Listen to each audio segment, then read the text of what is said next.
And now what I want to do in this next little bit is I want to talk about you. I want to talk about your insides. We started the weekend by saying that the keys to the kingdom are in you. Your kingdom, your destiny, your keys are in you. Do you know where they are? They're here and they're here. Touch yourself here. Touch yourself in the chest. Nowhere else, maybe in the chest. But touch yourself. They're in here. Just like chiropractic talks about above, down, inside, out, right now we're going to talk about the insides out. Because you know what? I know that everybody's going to tell you that the key they talked about today is the most important, but just trust me on this. The one I'm talking about is the most important.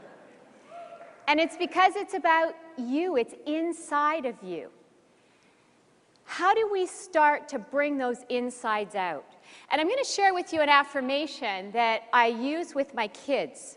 My kids have started into karate, each of them when they're 5 years old. And I want you to say this with me. There's 2 slides, and we're going to say this affirmation together. So let's start with, I will keep my thoughts positive because my thoughts become my words.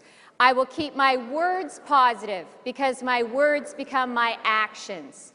I will keep my actions positive because my actions become my values.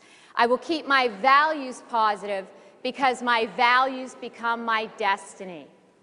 Do you understand that? Your values become your destiny. I'm going to define values for you very simply.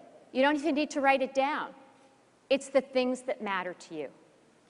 What matters to you the most? If you can design your life based on the things that matter to you, you will live a magical and enchanted life. Do you think that life happens, the magic happens without obstacles? Do any of you in this room know that Michael Jordan got cut from his basketball team in high school? As a sophomore, he was cut from the team. And so every day, every time, he questioned what he wanted to do in his life, if it was worth going out and practicing again and trying to make that team. He said all he did was visualize the obstacle. He visualized walking up and seeing his name not on that list, that he had been cut from the team. But what happens for you, or what happens for you or you, is that often you think that the obstacles mean that, okay, it's time to take a different path. So you let the stuff get in the way. We don't stay connected here or here. We let the outside dictate the inside, don't we? And then we expect our patients to understand chiropractic, which is about the inside out. So what I want you to understand is that values are like fingerprints. Nobody's are the same, but you leave them all over everything you do. So I can watch you. I can watch a day in your life. I can listen to you as your coach. I listen to you on the phone, the excuses, the rationalizations. And yet what's happening is many of you will say, well, here's what I want. Here's what's important to me. My family's important to me. And yet you set up office hours that aren't congruent with raising a great family or spending time with your family. And then we get confused. Has anybody else in here had the experience that I did where I ran this great practice? From the outside, people said I had this great life, and I started waking up every day saying, is this it?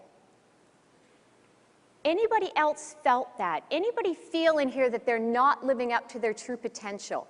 That they don't quite understand why they're doing this same stuff every day? Some of you as CAs feel like you're going into the office and it's a job. That's a problem. That's your indication that you are not living a values-based life. Because you know what? When you are connected with what matters to you, you get up and you just go and do it, don't you? You look at our team. Our team has hardly any sleep every weekend that we're here. But I'm going to tell you that you probably wouldn't notice that by looking at them, would you? Because they love what they do. They're here to serve you. So I want you, this morning, we're going to do a little bit of work, because most of you that know me as a coach know that we've got to address, well, what are the blocks, what are the obstacles or the challenges that are preventing us from living a values-based life, and more importantly, what the heck are your values? Because like I'm describing, if you can understand your values, you can live a magical life.